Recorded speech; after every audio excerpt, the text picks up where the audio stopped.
Was ich mit 10.000 Euro Budget im Musikmarketing anstellen würde für einen Artist, das will ich euch in diesem Video einmal runterbrechen. Ich habe hier einen kleinen Plan vorbereitet und bevor wir reinstarten, ich weiß, dass natürlich nicht jeder dieses Budget zur Verfügung hat. Ich spreche über einen Zeithorizont von einem Jahr. Wenn man kein Budget zur Verfügung hat, muss man umso mehr organisch arbeiten, muss nebenbei irgendwie Geld verdienen, dass man wieder investieren kann, muss an anderen Punkten sparen oder Förderung bemühen. Also es gibt Mittel und Wege. Ich will jetzt hier gar nicht so krass auf dieses Thema eingehen. Es ist einfach jetzt hier ein fiktiver Plan, wo ich mir ein Budget genommen habe, wo ich weiß, mit Kunden, mit denen wir arbeiten, öfter innerhalb von einem Jahr viele Kampagnen machen, ist es auf jeden Fall realistisch. Ja, es ist natürlich nicht an Newcomer und Komplettamateure gerichtet, aber jeder, der so halbwegs professionell unterwegs ist, da kann man jetzt, glaube ich, mit der Zahl auf jeden Fall dann erstmal was anfangen. Ja, was würde ich mit 10.000 Euro Budget machen, was nicht? Bevor wir reingehen, einmal ganz kurz eine Betrachtungsweise, wo viele, glaube ich, gar nicht wissen, dass es das gibt, und zwar eine Parallele zwischen dem Wort Musik und dem Wort Marketing. Denn ich brauche auf beiden Seiten eine hohe Qualität und das über einen längeren Zeitraum mit einem Wiedererkennungswert, damit das Ganze funktioniert. Also ich brauche natürlich entsprechend gute Musik, sonst habe ich einfach generell in der ganzen Industrie keine Chance. Ja, mit dem ganzen AI-Thema, die Sättigung ist so hoch geworden, jetzt es wird so viel Musik veröffentlicht, ich muss mich von der Masse abheben in einem Unique Style in meiner Nische und das natürlich am besten jeden Monat, alle 4 bis 6 Wochen, 4 bis 8 Wochen in einem relativ hohen Output. Auf der anderen Seite im Marketing brauche ich natürlich gute, hochqualitative Videos und das am besten natürlich auch irgendwie jeden Tag. Ja, ich weiß, es ist nicht immer möglich, aber zumindest möglichst oft. Ich kann nicht jede Woche irgendwie ein Musikvideo releasen, aber irgendwie so, es hat halt hier so diese Parallele. Ja, das wäre der Optimalzustand, dass das nicht möglich ist, das wissen wir alle, aber in einer hohen Frequenz und vor allem wichtig in einem einzigartigen Style. Auch hier, ja, klar, man lässt sich inspirieren und man muss nicht immer das Rad neu erfinden und man kann sich hier und da was abgucken. Auch hier an der Stelle nochmal checkt den Link in der Beschreibung zu unserer Swipe-Up Library. Da findet ihr immer Sachen, die wir uns abspeichern, die wir irgendwo sehen für verschiedene Genres und Kategorien. Natürlich auch hier wieder, genau wie in der Musik, ja, alles inspiriert sich irgendwo, aber trotzdem, diese Sachen haben, finde ich, sehr viel gemeinsam. Und hier befinden wir uns auf der Content-Seite auf jeden Fall ja schon irgendwo im Top of the Funnel, im Awareness-Bereich, weil hier geht es natürlich erstmal darum, Aufmerksamkeit zu bekommen. Während ja die Musik auf der anderen Seite ja dann eigentlich schon so, sage ich mal, wenn wir über Streaming sprechen, eigentlich so, Mittel ist, beziehungsweise, ja, wenn wir uns jetzt hier mal unseren Marketing-Trichter aufzeichnen würden, dann ist hier halt quasi mein Social Media, hier meine Musik und hier unten irgendwie meine physischen Verkäufe, Sales, Merch, Tickets, etc. Ja, so, aber trotzdem, die beiden haben sehr viel gemeinsam. So, ich habe vorhin 4 bis 8 Wochen gesagt, da einigen wir uns jetzt mal auf 6 Wochen und am besten habe ich einen ähnlichen Style, der zumindest nicht komplett auseinandergeht. Also ich mache mich morgen keine Ahnung, Hip-Hop und einen Monat später mache ich dann Metal. Ja, vielleicht kombiniere ich das miteinander und habe dann wieder einen Unique Style. Aber wenn ich versuche, consistent eine Fanbase aufzubauen, dann erwartet sie zumindest einen roten Faden. Das heißt nicht, dass alles gleich klingen soll, aber ihr checkt, was ich meine. So, auf der anderen Seite wollen wir natürlich versuchen, in unterschiedlichen Formaten ein Video pro Tag zu machen. Dafür, wer uns schon länger kennt, haben wir unser gutes altes 2/3 Framework. Das bedeutet, wir machen 70% Musik-Content und 30% anderen Content, also Off-Topic-Content, der gar nichts damit zu tun hat, oder halt eben einfach Artist-Branding-Content. Bei dem Musik-Content haben wir halt vor allem den songspezifischen Content, das heißt Musik-related, promotional oder auch ja, versuchen, das miteinander zu kombinieren, dass es kreativ ist. Also ich versuche, meine Musik darzubieten in einer möglichst entweder unterhaltsamen oder kreativen Art und Weise. Und off-topic, das können dann Videos, Fotoslides sein mit der Metaebene der Bedeutung, meinen Werten, die ich als Artist widerspiegel. Also hier kann ich dann so auch viel außenrum arbeiten. So, schauen wir uns das einmal an. Wir haben natürlich in der hohen Qualität einmal, was viele Artists wollen, diesen cinematischen Weg, dass alles super clean ist, aussieht wie ein Musikvideo, sehr szenisch, vielleicht auch schauspielerische Leistung reinbringen, so dass es gut aussieht. damit beschränke ich mich halt selbst. Also angenommen, ich kann das alles selber machen, super cool, aber in der Regel brauche ich dann jemanden, der mit dir das umsetzt. Alleine tut man sich da schwer. So, das aufzufüllen, habe ich auf der anderen Seite den nativen Weg, klassische Handy, Selfie, Smartphone, Videos im, wie viele Artists sagen würden, TikTok-Style, ja, wobei das einfach ja wörtliches Short-Format ist. Und am Ende macht es dann wahrscheinlich der Mix. Ja, ich kann nicht nur das machen, ich kann auch nicht nur das machen. Beide in sich funktionieren, aber am besten ist es natürlich ein Mix, ja, so dass der Artist hier das Gefühl hat, es ist irgendwie eine nahbare, persönliche Person und hier irgendwie, ja, okay, trotzdem künstlerisch irgendwie es ist was Wertiges. So. Und das miteinander zu kombinieren, ist wahrscheinlich der beste Weg. Das heißt, wir haben so kleine Mini-Musikvideos, ja, wie man sie machen würde. Man skriptet vielleicht kein großes Musikvideo, sondern macht kleine Szenen, die sehr gut aussehen, in einer sehr hohen Qualität und da kann ich halt auch geil Storytelling machen. So, auf der anderen Seite, hier, ja, habe ich eher vielleicht unterhaltsamere Formate, die außenrum sind. Nicht erzwungen, einfach locker, authentisch und es muss halt irgendwie, ja, eine Geschichte erzählen. Ja, was machst du? Wer bist du? Stell dir vor, Leute, die haben dich noch nie gesehen, du bist am Scrollen, du gehst halt immer von dir aus. Ja, die wissen, wer du bist, was du machst. Hier auf der Seite, da überzeugt vielleicht das Visuelle, die Qualität, die Musik. Hier auf dieser Seite geht es darum, den Leuten zu erklären. So, viele Artists sagen immer, ja, ich will die Musik und alles für sich sprechen lassen. Glaubt mir, die Leute haben keine Zeit dafür. Niemand setzt sich hin, schaut sich das an und denkt sich, das hat der bestimmt so gemeint. Ja, die Leute scrollen einfach vorbei. Das heißt, hier seid euch auch nicht zu schade, zu erklären, wer ihr seid, was ihr macht. Also schreibt das hin, sprecht, wie auch immer. Entschuldigung, anstatt deine Audience zu challengen, challenge dich selber. Erzähl sowas wie, ich bin XY und mache gerade das, um Z zu erreichen. Ich habe gerade das geopfert, um das mit der Musik zu machen. Wie auch immer. Einfach den Leuten eine Story zu erzählen, warum ihr das macht, wofür ihr das macht. So, natürlich ist es Social Media, es ist unterhaltsam. Ihr könnt auch Dinge fiktiv machen. Ihr könnt eine Rolle euch überlegen. Ja? Ihr spielt ja generell eine Rolle als Artist. Ja?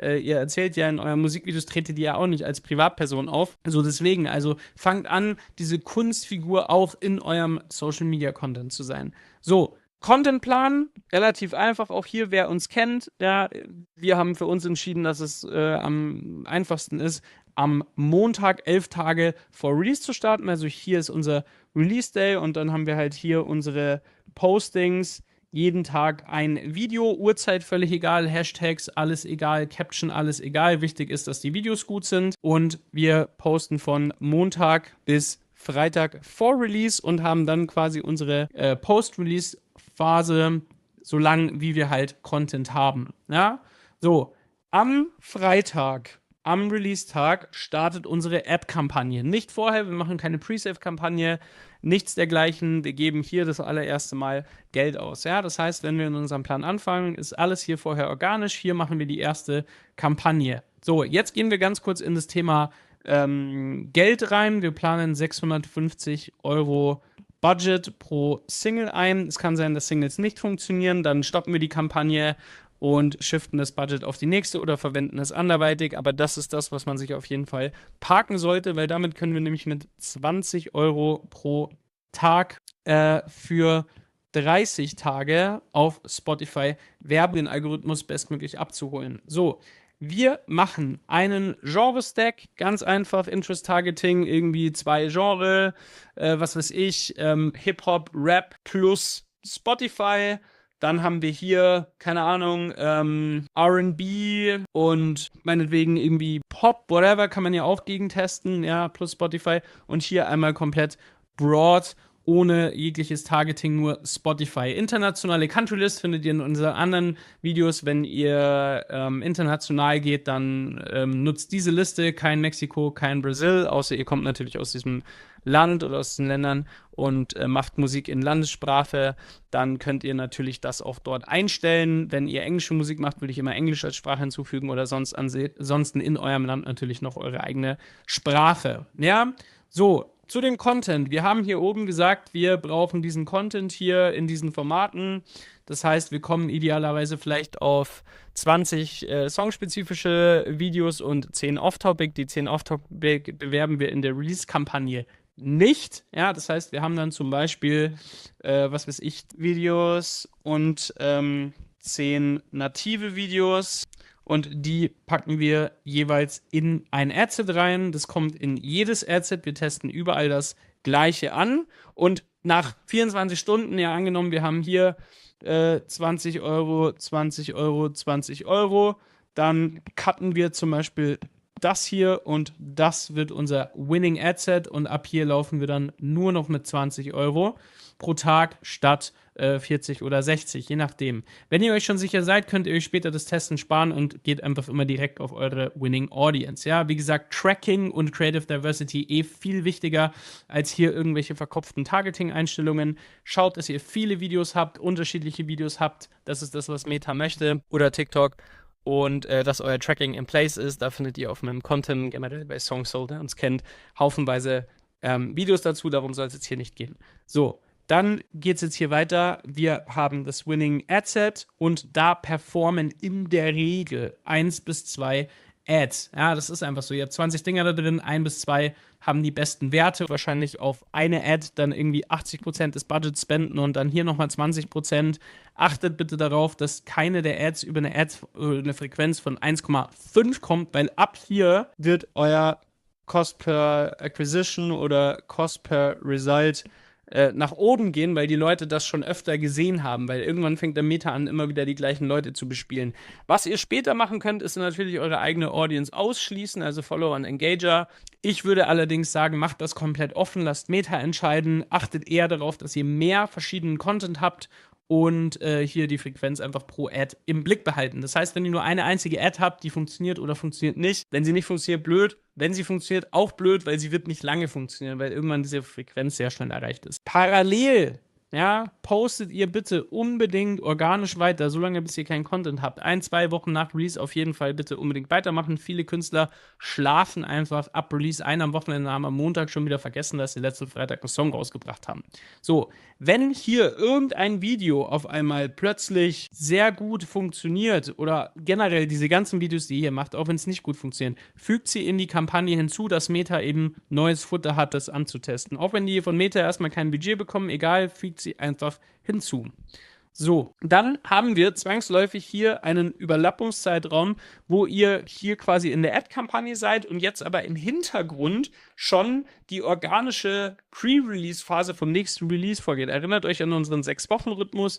Also wir haben quasi hier unseren Zeitstrahl, haben, sage ich mal jetzt, hier haben wir das Release, dann haben wir hier 4 Wochen vorher, fangen 11 Tage vorher an und jetzt beginne ich ja quasi hier schon wieder, dann fange ich jetzt hier schon an wieder mit dem Teasen, habe hier wieder meine Ad-Kampagne, fange hier mit dem Teasen an, der nächsten und so weiter und so habt ihr dann quasi eine Überlappung und müsst natürlich auch euch vorher schon immer in diesen Bereichen hier drum kümmern, dass ihr auch schon genug organischen Content vorplant. Ich weiß, das ist super anstrengend, das ist super viel. Wenn ihr nur 30-50% macht von all dem, was wir hier gerade erzählen, mega. Ja, also das ist wirklich nur top-notch. Das schafft so wahrscheinlich auch gar keiner. Es ist viel zu viel.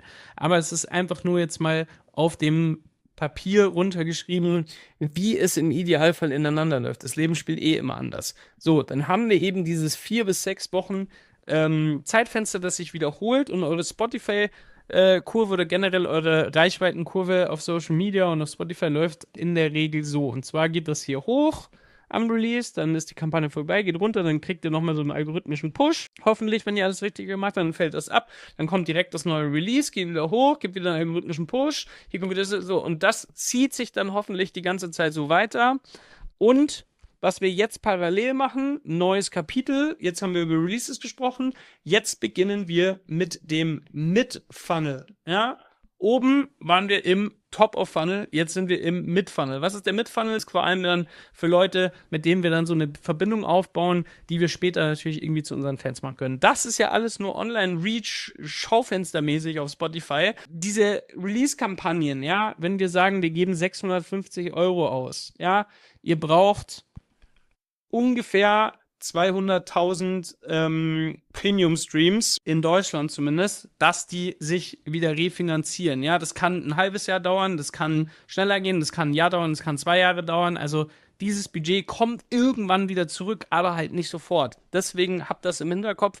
Das ist ja wirklich nur für die Sichtbarkeit. Im Endeffekt bezahlt sich diese Marketingmaschine natürlich irgendwann relativ schnell von selbst, aber gerade am Anfang werdet ihr da keinen Return sehen. Diese Streaming-Kampagnen sind nicht darauf ausgelegt, einen Return zu bekommen, sondern erstmal euch in die Sichtbarkeit zu bringen. Genauso wie diese Kampagne hier, das geht dann zwar später schon eher in Sales über, aber was ist die Mid-Funnel-Kampagne? Das ist eine Follower-Kampagne. Damit eine Follower-Kampagne funktioniert, und dabei reden wir von Follower-Zuwachs von 20 bis 30 Cent pro qualifizierten Follower in eurer Audience bei Instagram. Das ist auf jeden Fall was, das haben wir jetzt die letzten Wochen und Monate schon durchgespielt und haben das validiert und das funktioniert mit 5 bis 10 Euro am Tag, ganz easy, ganz entspannt. Es geht aber nur, wenn ihr Content habt, der funktioniert, und da haben wir eine 1%-Regel, die sagt, ihr schaut auf die Reach, nicht Views, sondern Reach, erreichte Konten. Oft ist es so, ihr habt 12.000 Views und das Video hat aber nur 9.000 Reach, ja, weil Leute sich das hin und her schicken, öfter anschauen. Also die absolut erreichte Kontenanzahl ist immer ein bisschen niedriger. Deswegen Reach und Follower.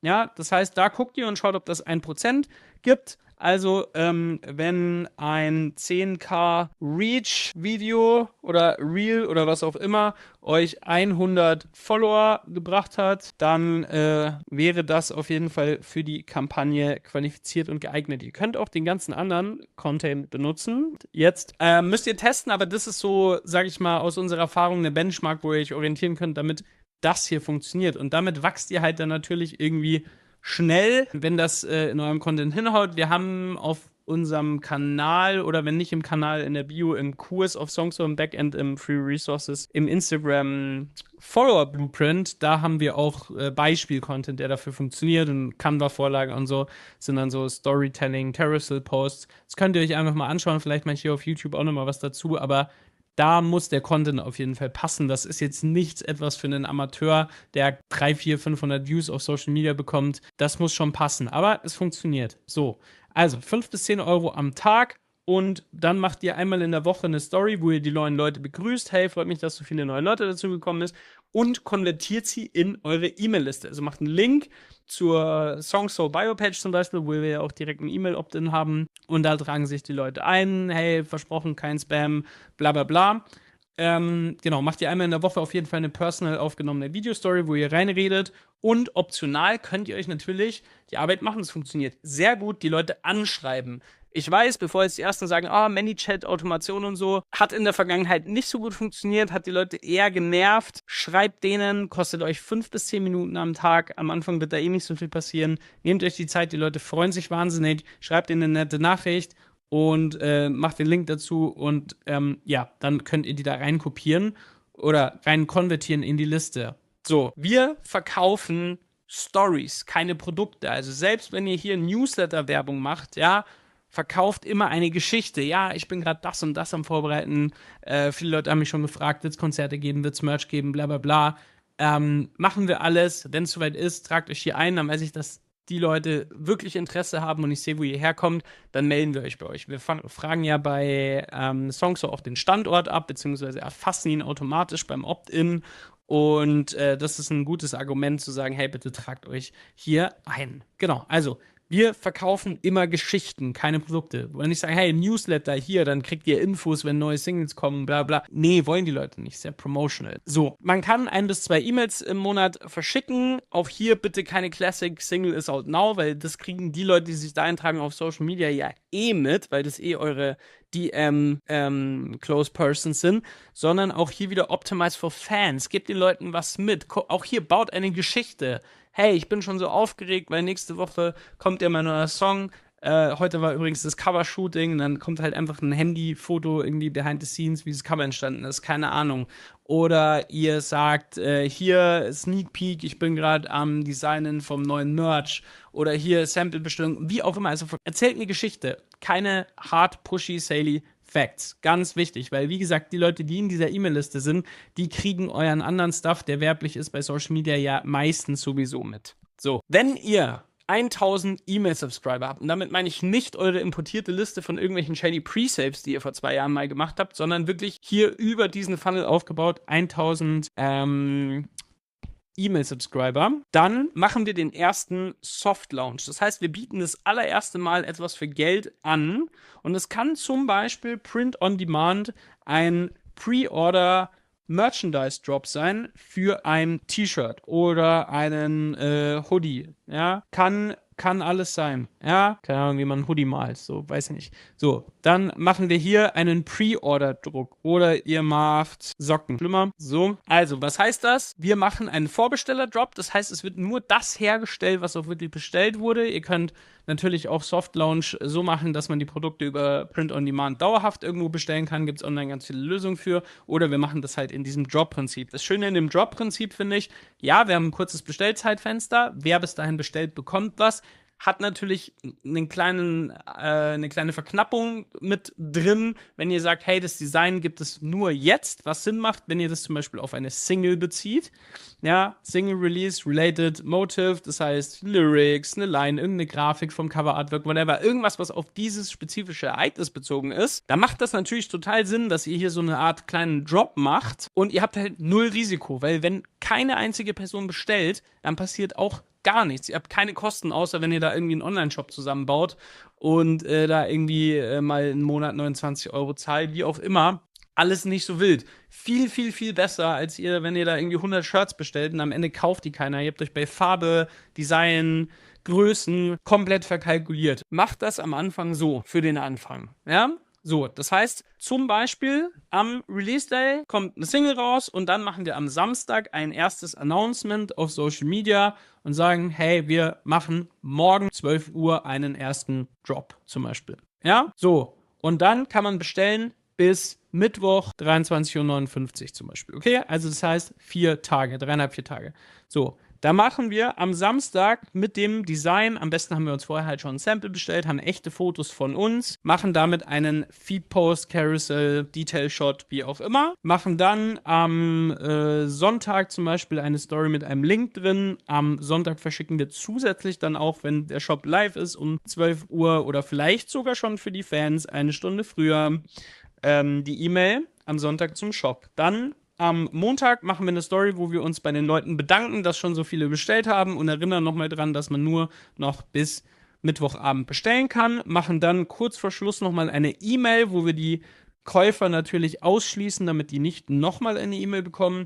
Und dann machen wir auch nochmal kurz vor Ende eine Story, dass am Mittwochabend das jetzt die letzte Chance ist, das zu bestellen. So. Jetzt einmal ganz kurz als Referenzwert angenommen, wir haben 10.000 Follower, dann solltet ihr das auf jeden Fall hinbekommen, davon 1.000 Fans in eine E-Mail-Liste zu konvertieren. Ja, können auch 500 bis 1.000 sein, aber das sollte auf jeden Fall möglich sein, wenn ihr euch nicht komplett irgendwelche Shit-Follower aufgebaut habt. Ja, und daraus würde ich jetzt einfach mal sagen, könnt ihr mit 50 bis 100 Bestellungen rechnen. Also das ist auch durchaus realistisch. Auf einen Schlag innerhalb von einem kurzen Zeitfenster.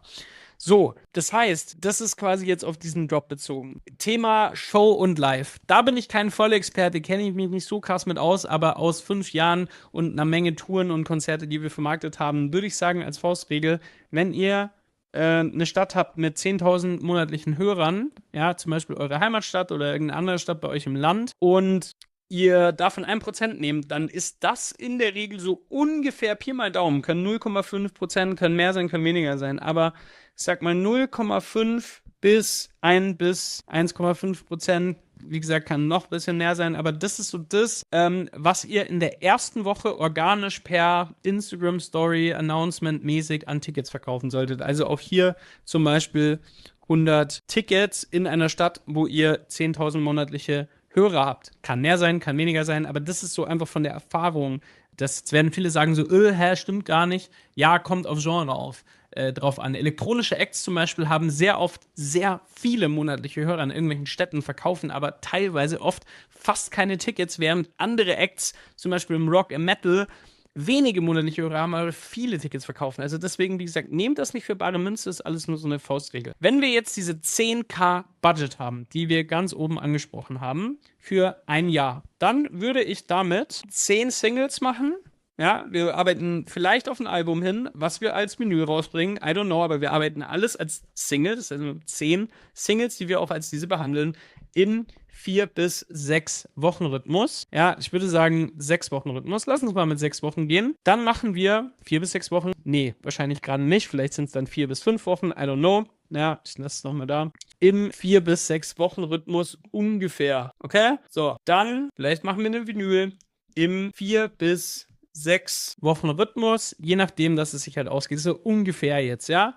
Wir versuchen 2 Merch-Drops zu machen. Vielleicht machen wir am Ende, wie gesagt, was Physisches, wo wir dann diese Dinger hier draufpacken und machen dazu vielleicht sogar dann eben noch die erste Show am Ende nach den 10 Singles, wo wir dann den Release von dieser Vinyl hier zelebrieren. Ja, das heißt, wir haben auf jeden Fall ein bisschen was zu tun. Ich würde, wie schon angesprochen, die 650 € per Single nehmen. Dann bin ich bei 6,5K.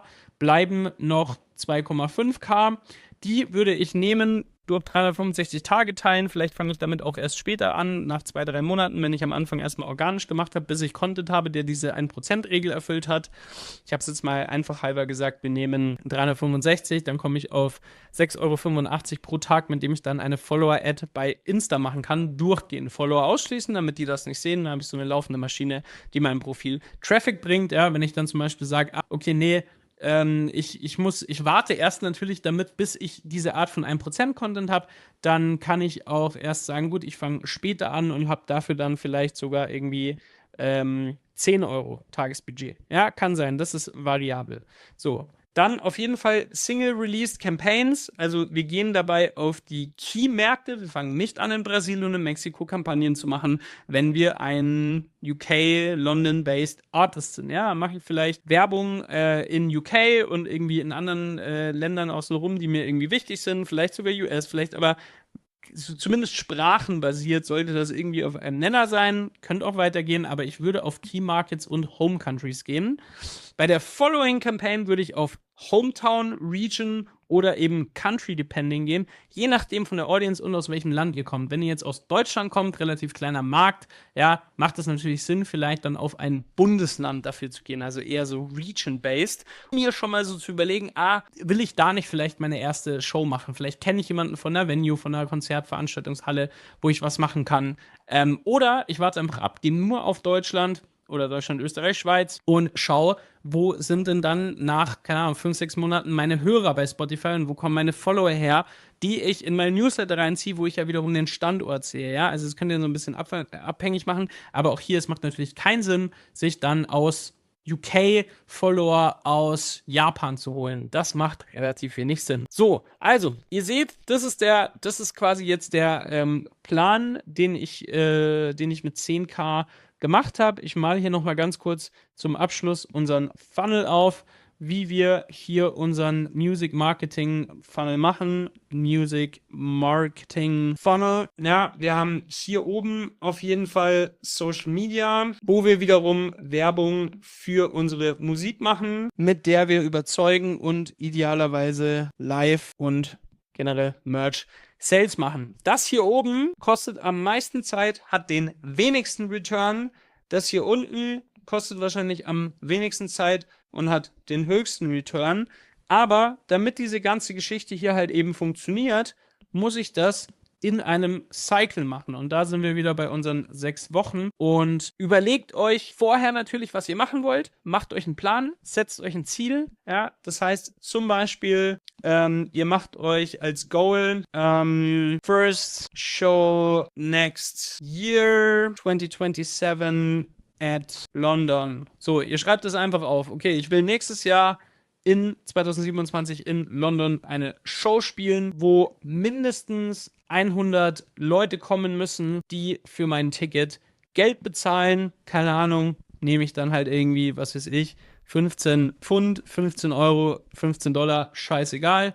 Das ist das, was ich am Ende raushaben möchte als Ziel und ich möchte davor möchte ich eine Vinyl rausbringen, die ich für, keine Ahnung, 35 € verkaufe und ich mache ein Bundle, weil, kann ich euch Erfahrung sagen, das haben wir schon gemacht, das funktioniert hervorragend und ihr macht ein Bundle. Yes.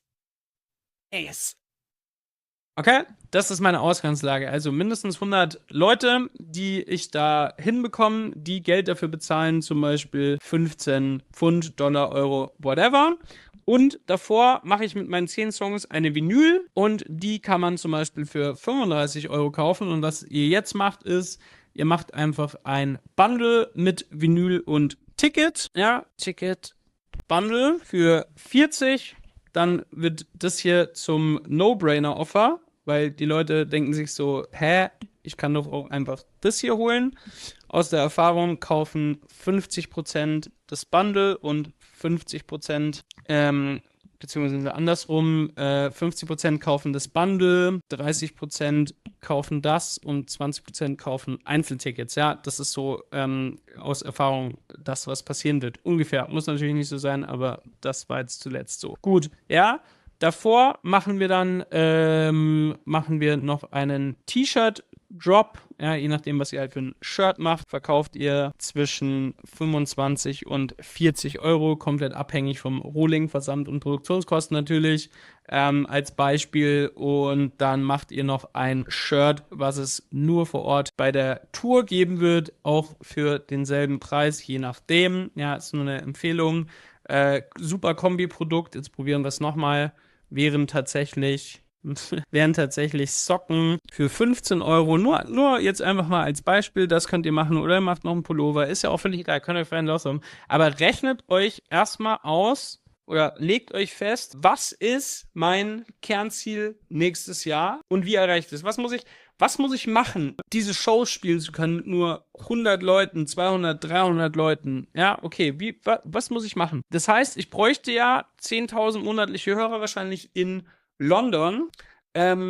Auf jeden Fall ungefähr roundabout. Das heißt, ich fokussiere mich schon von Beginn an bei meinen ganzen Kampagnen, auch vielleicht visuell, thematisch, und mit meinen Ads im Targeting natürlich schon auf UK, Fokusregion, Großregion London. Wenn ich vorhabe, direkt die ganze Tour zu machen, dann muss ich natürlich ein bisschen größer denken und muss überlegen, okay, ich habe irgendwie, am Anfang vielleicht, was weiß ich, 3 bis 5 Städte oder 7 bis 10 Städte. Und dann muss ich natürlich dementsprechend in diesen Regionen überall meine 100 Tickets verkaufen. Das heißt, ich muss auch überall in diesen Regionen meine, was weiß ich, 1000 Newsletter-Abonnenten haben, damit ich entsprechend überhaupt am Anfang da erstmal auf eine relevante Masse komme.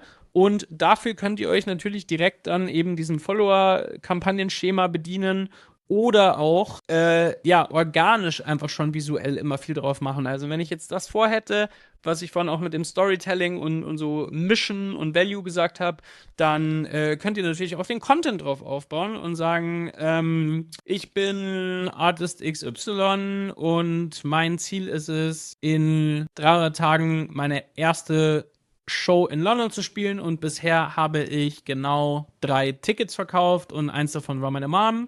Ich würde mich wahnsinnig freuen, wenn ihr dabei seid. So, folgt mir auf meinem Weg und ich würde mich freuen, wenn ihr kommt. Bla bla bla, dann könnt ihr noch so diese Post-Spielchen machen, so wie jeder, der da kommentiert, bekommt, bla bla bla bla. Ihr checkt, was ich meine. Also, das ist jetzt erstmal wirklich eine rein fiktive Geschichte, die so aber in Mischform zumindest schon mehrfach bei unseren Kunden stattgefunden hat. Natürlich nicht stringent am Stück, auch nicht immer genau mit dem Budget, auch nicht in der Frequenz, aber alle Teile davon, die ich mir jetzt hier gerade genommen habe, sind so schon mal irgendwo passiert. Ja, also auch die Sales-Werte hier unten klein gedacht, die Kampagnen-Setups, auch das hier, die Kurve hier, die 1%-Regel, diese Geschichten hier mit Newsletter und so weiter. Also das sind alles jetzt hier Sachen, auch diese E-Mail- und Posting-Sequenzen hier, das sind alles Sachen, die so schon mal von uns mit Kunden durchgeführt wurden, wo dann auch solche Ergebnisse hier rauskamen und am Ende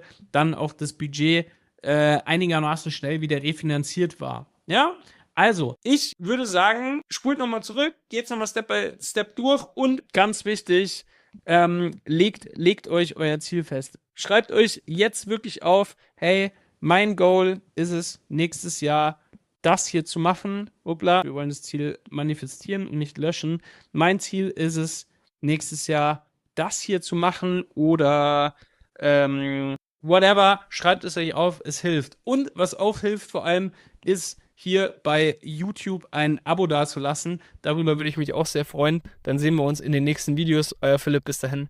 Ciao.